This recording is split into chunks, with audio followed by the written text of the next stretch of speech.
Bem, então eu queria agradecer também esse convite, a oportunidade de estar aqui com a Virgínia, com o Ricardo, para discutir essas questões tão importantes para nós nesse momento.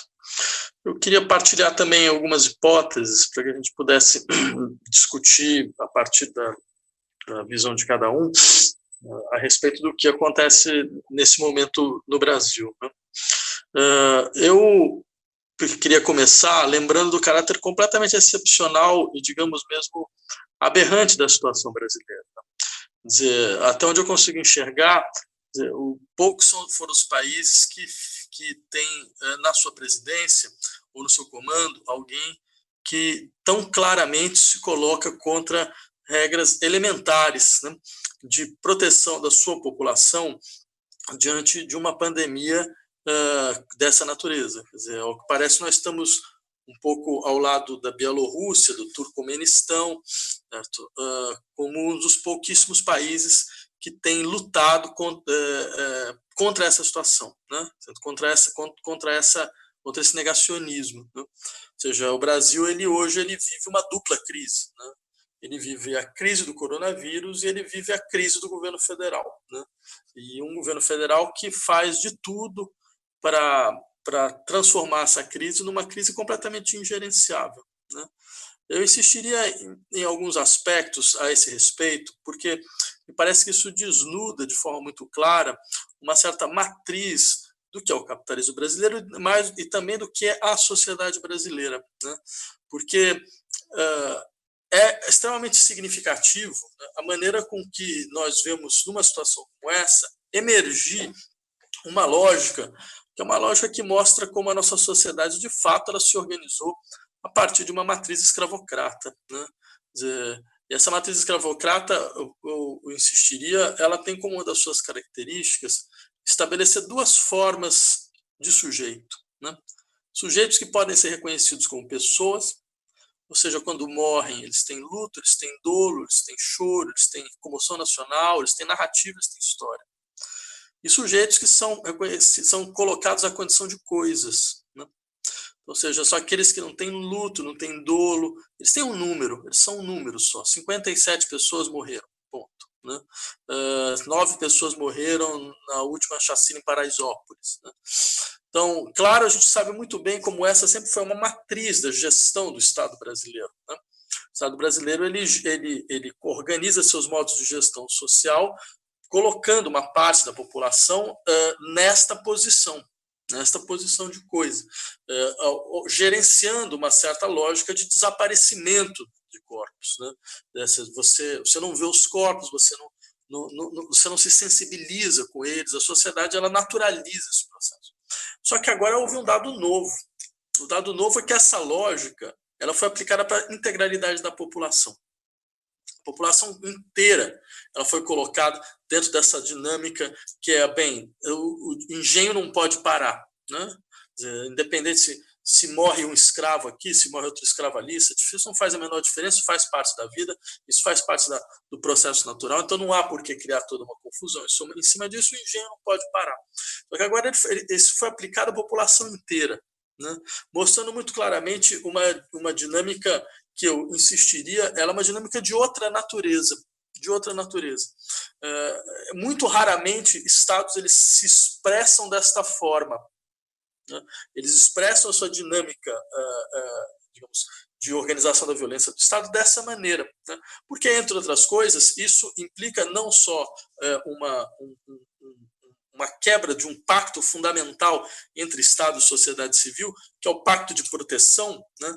É claro que você pode imaginar, quer dizer, esse pacto ele nunca é passado por todos os setores da sociedade civil, ele é passado pelos setores assim, que controlam o processo econômico da sociedade civil. Só que nesse momento, isso que eu insistiria, esse pacto ele não funciona nem nessa dimensão, nem mais nessa dimensão, porque a irracionalidade do processo, eu poderia utilizar, inclusive, os próprios argumentos econômicos que estão sendo colocados. Digamos que do ponto de vista estritamente de uma dinâmica econômica capitalista, o que aconteceria com o país se, de fato, o país fosse submetido ao tipo de política que o senhor Bolsonaro tem em mente, né? ou de isolamento vertical e todo esse tipo de coisa.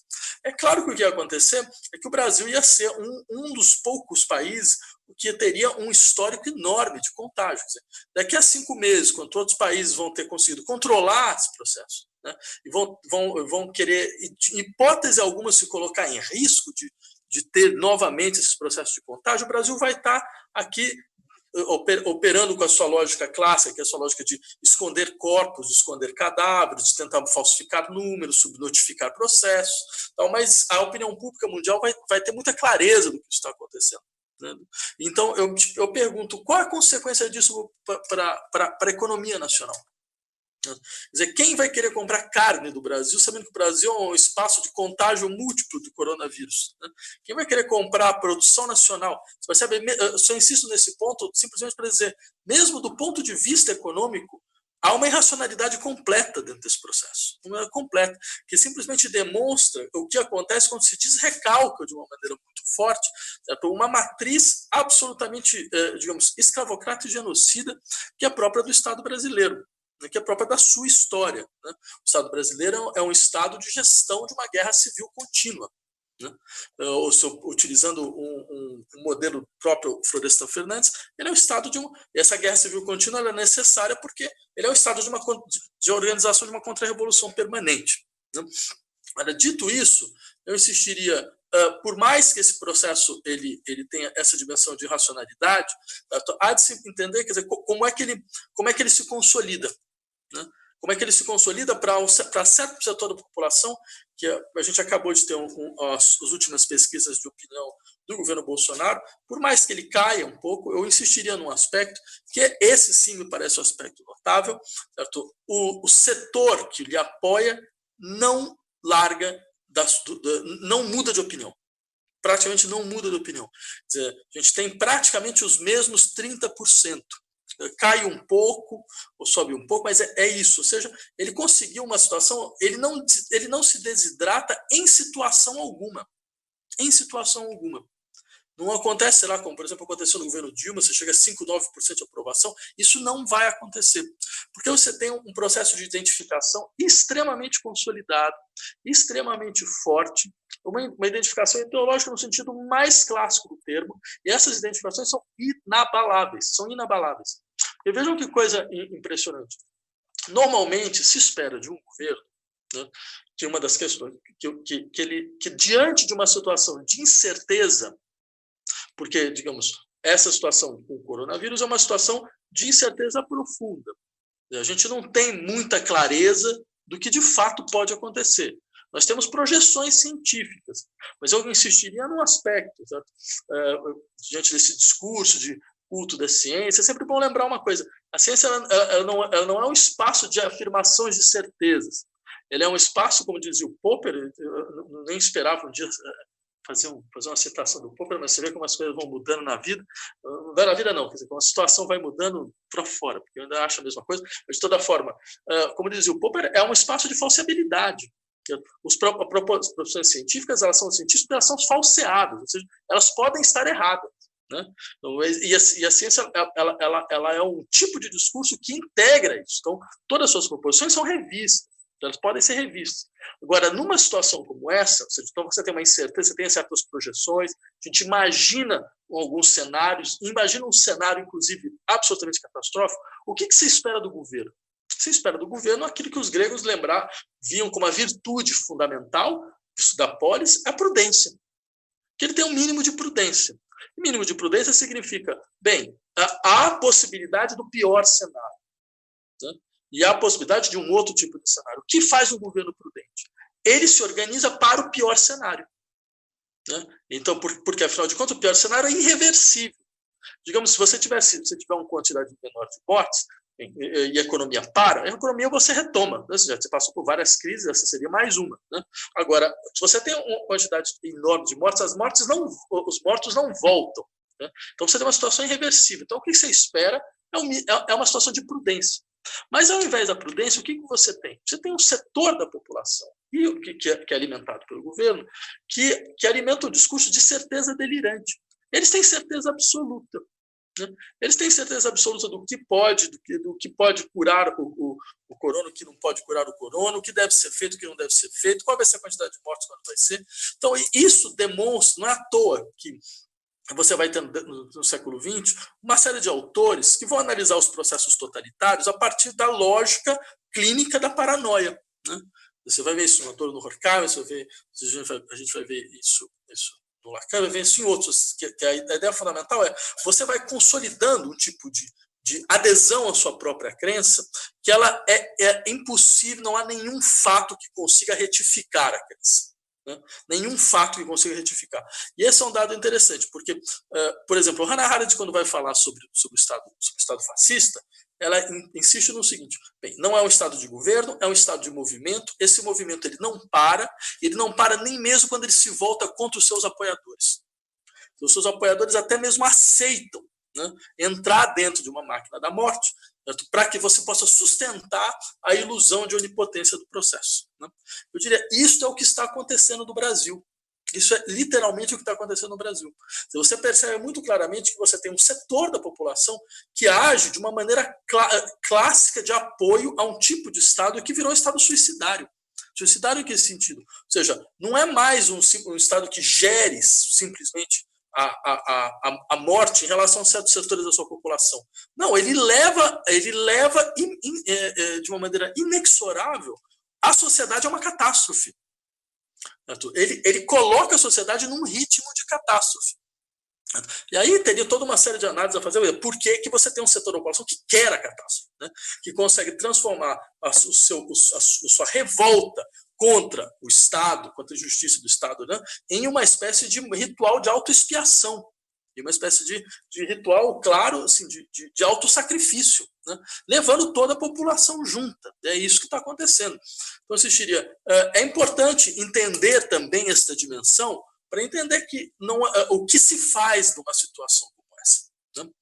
Quer dizer, seria perda de tempo imaginar que dentro de uma situação como essa você vai conseguir quebrar este vínculo entre esses setores da população e a maneira que o governo tem de conseguir não estar nas cordas, né? Porque ele vai sustentar esse discurso ad infinito. Por isso que, entre outras coisas, acredito que outros também apoiam, quer dizer, por isso que eu, juntamente com vários outros, quer dizer, já mais de 1 milhão de pessoas, nós apoiamos o impeachment como uma saída absolutamente inexorável. Né? Ela é absolutamente inexorável porque está muito claro o que acontece, o que é a lógica do Bolsonaro. Não é possível. Todos aqueles que acreditavam que poderiam controlar o senhor Jair Bolsonaro erraram. Todos aqueles que acreditavam que poderiam dar um pouco de racionalidade ao processo, isolá-lo, erraram completamente. Ele não é isolado, ele é alguém que sabe muito bem quais são as condições para que ele continue no poder, certo? E a condição para ele continuar no poder é um pouco essa lógica de fazer o papel do herói acorrentado, né? Ou seja, esse que poderia fazer uma grande transformação no país, mas ele está sendo impedido pelo Supremo Tribunal Federal, ele está sendo impedido pelo Congresso Nacional, ele está sendo impedido pelos partidos, ele está sendo impedido pela imprensa, ele está sendo impedido pelo mundo, pelo globo, pelo universo, ele está sendo impedido por todos, está sendo impedido pela natureza, por tudo. Né? Então, ou seja, é óbvio, a lógica é muito clara, porque assim ele consegue continuar mobilizando o seu setor da população brasileira sem entregar nada. Sem entregar absolutamente nada, como a Virginia levantou. Quer dizer, a crise ela já estava vindo, ela já estava se anunciando. A crise não é um resultado desse processo. A gente já tinha números extremamente catastróficos. Quer dizer, o número que tinha do crescimento do país era 1,1%, que não é nem o crescimento vegetativo do Brasil. Você tinha um decréscimo, um pequeno decréscimo do desemprego, mas porque você tinha explodido a informalidade. Ou seja, era muito claro uma dinâmica concentracionista de aceleração dos processos de concentração, que é o eixo fundamental desse governo, com as suas consequências sociais deletérias, como todos nós conhecemos. Então, eu assistiria, diante de uma situação como essa, ao Bolsonaro, dentro da sua lógica, o que ele faz é absolutamente irracional. É absolutamente racional. 5 minutinhos, professor. 5 minutos, tá, obrigado. Então, ou seja, isso simplesmente para insistir, ele não vai parar. Ele não vai parar. Então, ele colocando em risco a saúde pública do país. deles, né? São de coisas de todos os cidadãos, acreditando, porque, afinal de contas, esse sujeito saiu do porão da ditadura militar, né? Ele saiu do que há de mais nefasto na história brasileira. Ele é alguém que vê torturador como herói, então ele acha que ele pode utilizar esse tipo de lógica agora, ou seja, a lógica exatamente dos porões da ditadura militar, né? Desaparecimento de corpos, assassinato sem marcas, né? Então ele acha que ele pode conseguir fazer isso, esconde os números de um do lado, critica isso, critica aquilo, criando uma situação, como a gente está vendo, quer dizer, o Brasil precisaria agora de um mínimo de organização e de solidariedade, ele não tem. Mas aí eu queria terminar exatamente nesse ponto, né? Porque é muito claro, a meu ver, que esse processo de pandemia ele permite a intelecção de certos cenários possíveis. Eu insistiria até mesmo em 3 cenários possíveis, né?